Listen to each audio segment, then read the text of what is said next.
स्वागत है दोस्तों आपका हमारे चैनल पर। और मैं आपके लिए लेकर आ गया हूं भौतिक विज्ञान के 20 प्रश्न जो आपके एग्ज़ाम के लिए बहुत ही ज़्यादा महत्वपूर्ण हो सकते हैं। तो आपके एग्ज़ाम के लिए सभी क्वेश्चन बहुत ही ज़्यादा इंपॉर्टेंट होते हैं, किसी भी क्वेश्चंस को स्किप नहीं कर सकते हैं आप लोग। सभी क्वेश्चन आपके एग्ज़ाम में इंपॉर्टेंट है इसलिए क्योंकि हर एक क्वेश्चन आपके एग्ज़ाम में आता है, कहीं से भी कोई भी क्वेश्चन जो आपके लेवल का है, ठीक है। तो आप लोग किसी भी क्वेश्चन को स्किप नहीं करेंगे और जैसे जैसे मैं क्वेश्चंस कराते जाऊंगा वैसे वैसे आप लोग एक कॉपी ले लेंगे, उसमें 1 से 20 तक गिनती लिख लेंगे और जैसे जैसे मैं क्वेश्चंस कराते जाऊंगा वैसे वैसे आप लोग टिक करते रहेंगे कि पहले का ये ऑप्शन सही है, दूसरे का ये ऑप्शन सही है, तीसरे का ये ऑप्शन सही है, ठीक है। तो कमेंट जब करेंगे, जब वीडियो खत्म हो जाएगी तो कमेंट सेक्शन में ये बताएंगे कि आपने 20 क्वेश्चंस में से कितने क्वेश्चंस का आंसर जो है वो आपने एकदम सही किया था। 20 में से 10, 20 में से 20, 20 में से 15, जो भी क्वेश्चन आप सही कर रहेंगे मुझे कमेंट सेक्शन में ज़रूर बताएंगे, ठीक है। तो क्वेश्चन जो है वो स्टार्ट करते हैं हम लोग। पहला क्वेश्चन है कि गुरुत्वाकर्षण के सार्वभौमिक नियम का प्रतिपादन किसने किया था। गुरुत्वाकर्षण के सार्वभौमिक नियम का प्रतिपादन किसने किया था। तो सभी लोग जानते हैं जो न्यूटन है उन्होंने गुरुत्वाकर्षण की खोज की थी। तो वही पूछना ये चाह रहा है कि गुरुत्वाकर्षण के सार्वभौमिक मतलब कि शुरुआत में गुरुत्वाकर्षण का नियम किसने प्रतिपादित किया था। तो न्यूटन ने ही किया था। पास्कल इकाई है वर्षा की, दाब की, आर्द्रता की या फिर तापमान की। तो जैसा कि हम लोग सभी लोग जानते हैं कि जो पास्कल इकाई है वो है किसकी, दाब की। और एक सूत्र याद रखेंगे, P बराबर F/A, मतलब कि पास्कल मतलब कि प्रेशर बराबर फोर्स अपॉन एरिया, ठीक है, याद रखेंगे। क्यूसेक से क्या मापा जाता है, जो क्यूसेक होता है उससे क्या मापा जाता है। जल की गहराई, जल का बहाव, जल की मात्रा या फिर जल की शुद्धता। तो जो क्यूसेक होता है उससे मापा जाता है जल का बहाव। जल का बहाव मापा जाता है किससे, क्यूसेक से, याद रखेंगे। अगला क्वेश्चन है कि निम्नलिखित में से कौन सबसे अधिक प्रत्यास्थ है। गीली मिट्टी, प्लास्टिक, रबड़ या फिर स्टील। तो सबसे प्रत्यास्थ कौन है, स्टील ही है, क्योंकि स्टील मुड़ता नहीं, प्रत्यास्थ मतलब कि कड़ा है। सबसे कड़ा कौन है इसमें से, स्टील है, ठीक है। अगला क्वेश्चन है कि वह कौन सा बल है जिसके कारण पिंड धरती की केंद्र की ओर खींचे चले आते हैं। द्रव्यमान, आवेगी बल, गुरुत्वाकर्षण या फिर संवेग। तो आप सभी लोगों को पता है कि वह कौन सा बल है जिसके कारण हम लोग किसी वस्तु को ऊपर फेंकते हैं तो वह नीचे आता है। तो गुरुत्वाकर्षण इज द करेक्ट ऑप्शन, ठीक है। 6 नंबर क्वेश्चन, पृथ्वी के गुरुत्वाकर्षण का कितना भाग चंद्रमा के गुरुत्वाकर्षण के सबसे नज़दीक है। 1/2 भाग, 1/4, 1/5 या फिर 1/6। तो कितना नज़दीक है, तो 1/6 भाग नज़दीक है, ठीक है, 1/6 भाग नज़दीक है, ठीक। अगला क्वेश्चन, आर्किमिडीज का नियम निम्नलिखित में से किससे संबंधित है। जो आर्किमिडीज का नियम है वह इनमें से किससे संबंधित है।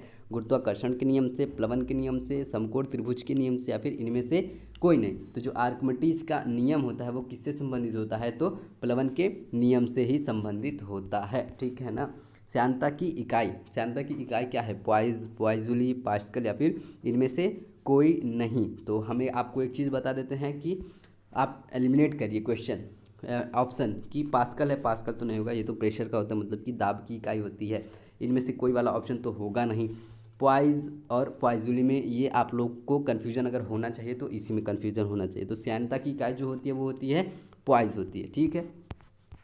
अगला क्वेश्चन है कि दूध से क्रीम निकालने में कौन सा बल लगता है। घर्षण बल, अभिकेंद्री बल, अपकेंद्री बल या फिर इनमें से कोई नहीं। तो पूछ रहा है कि दूध से क्रीम निकालने पे ना, तो दूध से क्रीम कैसे निकालेंगे। ये मान लीजिए है वो मशीन जो दूध से क्रीम निकालते हैं, यहाँ से ऐसे ऐसे ऐसे दूध निकलता है, क्रीम निकलता है, तो इस साइड फोर्स लगता है। जब केंद्र से बाहर की तरफ फोर्स लगता है उसको बोलते हैं अपकेंद्री बल, ठीक है। और जब केंद्र की तरफ लगता है तो उसको बोलते हैं अभिकेंद्री बल, ठीक है। तो दूध से क्रीम निकालने में कौन सा बल लगता है, तो अपकेंद्री बल लगता है, याद रखेंगे आप लोग। अपकेंद्री और अपकेंद्री बहुत सारे क्वेश्चन आते हैं इस पर। चाबी भरी घड़ी में कौन सी ऊर्जा होती है। गतिज ऊर्जा, स्थितिज ऊर्जा, संचित ऊर्जा या फिर यांत्रिक ऊर्जा। तो चाबी भरी घड़ी में कौन सी ऊर्जा होती है, स्थितिज ऊर्जा होती है, ठीक है। अगला क्वेश्चन 11 नंबर है कि जल में तैरना न्यूटन गति के किस नियम के कारण संभव है। प्रथम, द्वितीय, तृतीय या फिर ये सभी। तो आप लोग जानते होंगे लेकिन फिर भी बता दे रहे हैं कि न्यूटन के 3 नियम होते हैं। पहला नियम होता है कि जड़त्व का नियम, कि जो अगर कोई वस्तु अगर स्थिर अवस्था में है तो वह स्थिर अवस्था में ही रहना चाहेगी, वह गति नहीं करना चाहेगी। तो ये हो गया जड़त्व का नियम पहला। दूसरा होता है F = ma होती है, ठीक है। दूसरा नियम कि फोर्स जो होता है वह मास इंटू एक्सेलरेशन के बराबर होता है। तीसरा नियम ये होता है कि जितना फोर्स हम किसी वस्तु पर लगा रहे हैं तो वो भी उतना ही फोर्स एक्सर्ट करेगी, वो भी उतना ही फोर्स लगाएगी। तीसरा नियम ये होता है। तो हम लोग अगर तैर रहे हैं तो पानी में जितना हम फोर्स लगाते हैं, मान लीजिए हमें, और ये है पानी, तो पानी में जितना हम फोर्स लगा के तैरते हैं ना, तो हम लोग के पानी भी उतना ही फोर्स लगाता है। तो ये कौन से नियम के कारण संभव है? तो तृतीय नियम के कारण संभव है। ठीक है, याद रखेंगे, प्रथम द्वितीय तृतीय नियम। निम्नलिखित में से कौन सी राशि सदिश नहीं है? आयतन, वेग, विस्थापन या फिर बल। तो इसमें से सदिश राशि पूछ रहा है ना, कौन सी है जो सदिश राशि नहीं यानी कि अदिश राशि है? तो वेग जो होता है ये हमारी सदिश राशि होती है, विस्थापन सदिश राशि होती है, बल को भी बताने के लिए हमको सदिश राशि की जरूरत पड़ती है। क्यों? क्योंकि बल को बताना पड़ता है कि इस दिशा में हम लोग फोर्स लगा रहे हैं। तो आयतन जो हो गया ये हम लोग का सदिश राशि नहीं है, यानी कि अदिश राशि है। आयतन जो है वो सदिश राशि नहीं है, याद रखेंगे।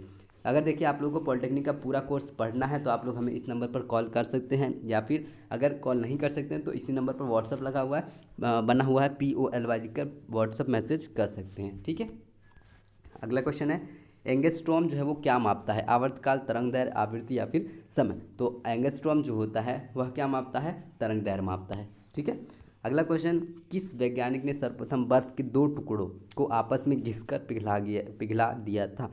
केल्विन, सेल्सियस, जूल या फिर डेवी ने? तो डेवी जो थे उन्होंने 2 बर्फ़ के टुकड़े लिए और उसको आपस में घिसकर पिघला दिए। ये कौन सी बड़ी बात हो गई, लेकिन फिर भी कोई बात नहीं। अगला क्वेश्चन है, लोहे की सुई पानी की सतह पर तैरती है, इस परिघटना का कारण क्या है? श्यानता, गुरुत्वीय त्वरण, पृष्ठ तनाव या फिर इनमें से कोई नहीं। जो लोहे की सुई होती है वह पानी की सतह पर तैरती है, यह किसके कारण होता है? श्यानता, गुरुत्वीय त्वरण, पृष्ठ तनाव या फिर इनमें से कोई नहीं। तो पृष्ठ तनाव के कारण होती है। 15 का सी वाला ऑप्शन से होगा कि पृष्ठ तनाव यानी कि सरफेस टेंशन। निम्नलिखित में से किस द्रव का घनत्व सबसे कम है? मरकरी, पेट्रोल, स्वच्छ जल या फिर नमकीन जल। तो इसमें से द्रव का घनत्व सबसे कम है तो वो है पेट्रोल का घनत्व जो है वो सबसे कम होता है। अगला क्वेश्चन, 1 हॉर्स पावर कितने वाट के बराबर होता है? तो यहाँ पे कई लोग कन्फ्यूज़न हो जाते हैं।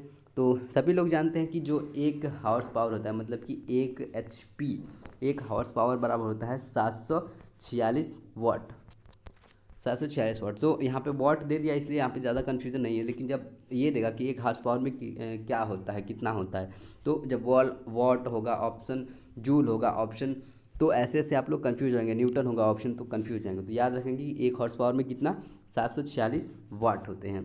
बर्नौली प्रमेय आधारित है किस पर? संवेग संरक्षण पर, आवेश संरक्षण पर, ऊर्जा संरक्षण पर या फिर इनमें से कोई नहीं। जो बर्नौली प्रमेय आधारित होता है वो होता है ऊर्जा संरक्षण पर आधारित होता है।